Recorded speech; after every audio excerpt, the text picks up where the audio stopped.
नमस्कार, स्वागत है आपका पार्लियामेंट्री बिजनेस में। मैं हूं आपके साथ पवन शर्मा। आज हमारे साथ है बीजेपी के वरिष्ठ नेता और मेरठ से सांसद राजेंद्र अग्रवाल जी। बहुत स्वागत है सर आपका। एक किसान बिल को लेकर तो चल ही रहा है देश के अंदर। एक लव जिहाद का मुद्दा और देश के अंदर बहुत ज़्यादा चल रहा है। मध्य प्रदेश की सरकार है, तमाम बीजेपी शासित जो सरकारें हैं लगातार कह रही हैं कि हम सख्त कानून लेके आएंगे। सर यूपी में भी काफ़ी ये मामला चल रहा है। देखिए, आपको आश्चर्य होगा, आश्चर्य की आपको जानकारी भी होगी कि लव जिहाद का सबसे पहली बार न्यायालय के अंदर उल्लेख हुआ तो केरल की हाई कोर्ट में हुआ। हाँ, यानी यहाँ नहीं हुआ, केरल के अंदर हुआ। वो उत्तर प्रदेश में तो चलो हमारा शासन है, कभी था, आज है, कभी होगा, लेकिन वहाँ तो केरल में तो हमारा न कभी शासन था और कभी होगा। तो हम समझे कि पूरा हिंदुस्तान ने विजय कर लिया। वहाँ पर इस बात का संज्ञान लिया वहाँ के न्यायालय ने। तो ये समस्या तो है। देखिए, बालिग व्यक्ति इस देश के अंदर उसको अधिकार है, कोई धर्म की कोई बाधा नहीं है, कोई क्षेत्र की बाधा नहीं है, भाषा की बाधा नहीं है। एक दूसरे से को वो पसंद करते हैं, विवाह कर सकते हैं वो। परंतु विवाह करने के लिए छल का उपयोग करना, अपनी आइडेंटिटी छुपा करके उसको जो है एक प्रकार से मतलब उसको फंसाना के लिए, मैं खराब शब्द प्रयोग कर रहा हूँ, लेकिन उसको अपने जाल में फंसाना, तो ये जो बातें बड़ी बुरी है। ये पहले अपना नाम बदल करके उसको निकट लाना, बाद में बताना कि मैं तो ऐसा हूँ भाई, फिर धर्मांतरण के लिए प्रेशर डालना, तो ये कोई प्यार नहीं है ये, और ये कोई समानता के अधिकार का उपयोग नहीं है। ये उसका दुरुपयोग है। और इसको रोकने के लिए ये कानून प्रदेश की सरकार, उत्तर प्रदेश की सरकार लाई है, मध्य प्रदेश की सरकार, अन्य सरकारें भी ला रही हैं। मैं समझता हूँ कि ये कानून बहुत ज़रूरी है। और उससे भी ज़्यादा मैं ये मान करके चलता हूँ कि कुल मिला करके ये कोई धार्मिक उन्माद का परिणाम है या सामाजिक समस्या का ये परिणाम है। दोनों स्तरों पर भी इसका उपाय किया जाना चाहिए। जो हमारे मुस्लिम समाज के मौलवी हैं, धर्मगुरु हैं, उनको भी इस विषय में पहल करके समझाना चाहिए लोगों को, और सामाजिक स्तर पर भी इसकी चिंता की जानी चाहिए।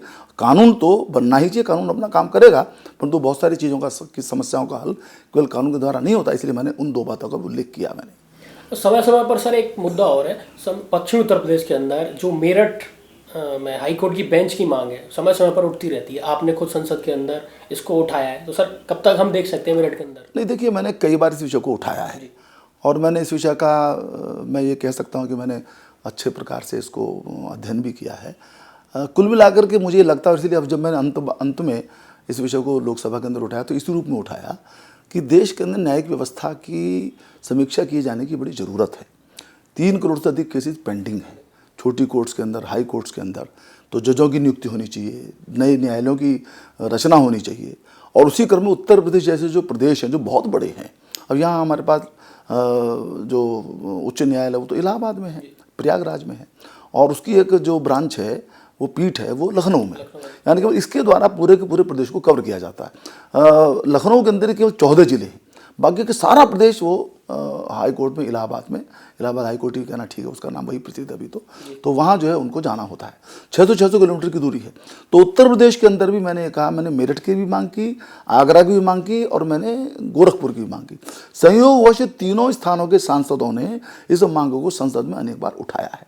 लेकिन कुल मिलाकर के एक बड़े पर्सपेक्टिव के साथ मैंने अनुरोध किया माननीय हमारे कानून मंत्री जी से कि पूरी कानून व्यवस्था की समीक्षा की जाए, और उसमें इन 3 स्थानों के अलावा देश के अंदर भी कुछ जगह हाई कोर्ट की बेंचेस की आवश्यकता हो सकती है, तो बनाया जाए। तो उस तरीके से कुल मिलाकर के न्याय सुलभ हो और न्याय सस्ता हो, ये इसके पीछे का लक्ष्य लेकर के चलेंगे। और दूसरी एक और पहलू है उसका, वो जो कहावत है कि जस्टिस डिलेड जस्टिस डिनाइड। और एक बार यदि जस्टिस समय पे नहीं होता है तो उसके कारण से अपराधियों की हिम्मत बढ़ती है। पेंडेंसी तो होती है, ईमानदार आदमी में निराशा होती है, लेकिन अपराध भी बढ़ता है। उस दृष्टि से भी न्याय की व्यवस्था ये बहुत आवश्यक है। इस ढंग से मैंने विषय रखा है। सर आप राजनीति में भी काफ़ी वरिष्ठ हैं, स्पीकर की चेयर पे भी बैठते हैं आप। राज्यसभा में अभी इसी बिल को लेकर, जो कानून बिल है, उसको हंगामा हुआ था राज्यसभा में, बहुत ज़्यादा हंगामा हुआ था इस चीज़ को लेकर। उप सभापति हैं हरवंश सिंह जी, उनके साथ भी बदसलूकी गई। आप खुद भी चेयर में बैठते हैं लोकसभा की पे, आप किस तरीके से देखते हैं? नहीं, देखिए, ये बड़ा दुर्भाग्यपूर्ण था ये। और मैंने बाद में वक्तव्य भी पढ़े, लेकिन वक्तव्य के पढ़ने के अलावा, क्योंकि उसकी क्लिपिंग्स सब जगह आती थी राज्यसभा के उन दृश्यों की, बहुत चिंताजनक है। और मुझे इस बात की चिंता और भी अधिक हुई जब इस घटना के घटने के बाद जो हमारे विपक्ष के मित्र हैं उन्होंने चेयर के विषय में एक अनावश्यक टिप्पणियाँ की, यानी चेयर की मर्यादा के विषय में बोला, तो ये ठीक नहीं है, ये बहुत गलत है ये। और हरिवंश जी व्यक्तिगत रूप से, वो तो देखिए वो हमारे उपसभापति हैं राज्यसभा के, और व्यक्तिगत रूप से बड़े शालीन व्यक्ति हैं, इस बात को सब लोग स्वीकार करते हैं। वो उन्होंने बार बार कहा कि भाई हाउस ऑर्डर में हो जाए तभी केवल मत विभाजन की बात हो सकती है, मत विभाजन संभव ही नहीं है। और लेकिन किसी ने भी, आप देखेंगे यदि उसको भी, तो जो मांग कर रहे हैं मत विभाजन की, वो भी ठीक से अपनी सीट पर खड़े होकर के नहीं कर रहे हैं। तो ये जो सारी चीज़ें हैं, ये बड़ा दुर्भाग्यपूर्ण था। और मुझे लगता है कि इसके घटना के बाद विपक्ष को खुद सॉरी कहना चाहिए था, पर सॉरी कहने के स्थान पर वो अभी भी अपने जो कुछ किया, बिल फाड़ा, हंगामा किया, फिजिकल असॉल्ट किया उपसभापति जी पर, उसको अभी भी जस्टिफाई करता तो बड़ी तकलीफ होती है। जब ये हंगामा हुआ था तो सुबह रात में धरने पे भी बैठ गए थे जो राज्यसभा के सांसद हैं। सभापति जी खुद चाय और नाश्ता लेकर उनके लिए पहुंचे थे। मैं यही कह रहा हूं कि उनका धरने पर बैठना एक प्रकार से अपने कृत्य की पुष्टि कर रहे हैं वो, कि हमने ठीक किया। और वो जो चेयर के ऊपर उंगली उठा रहे हैं, और जो मैं कह रहा था कि इतने शालीन, इतने विनम्र हैं कि खुद चाय लेकर के पहुंचे। अब बस इसके बाद मैं क्या टिप्पणी करूं मैं, इट इज़ वेरी बैड, बहुत ये खराब है। और संसद की इसलिए बहुत अधिक एक महत्ता है, उसको मंदिर जो कहा जाता है, सबसे बड़ा मंदिर कहा जाता है, राज्यसभा अपर हाउस है। तो वहाँ से लोग, पूरे देश के लोग सीखते हैं, देखते हैं कैसे व्यवहार करना चाहिए, कैसे बोलना चाहिए, चेयर के प्रति किस प्रकार से मर्यादा में रहना चाहिए। और इतना ही नहीं, सबसे बड़ा लोकतंत्र होने के कारण से दुनिया के अंदर भी उसका संदेश जाता है। तो जो कुछ घटना राज्यसभा में हुई और राज्यसभा के पश्चात हुई, वो किसी भी प्रकार से न्याय उचित नहीं थी, और उसके कारण से मन दुखी होता है।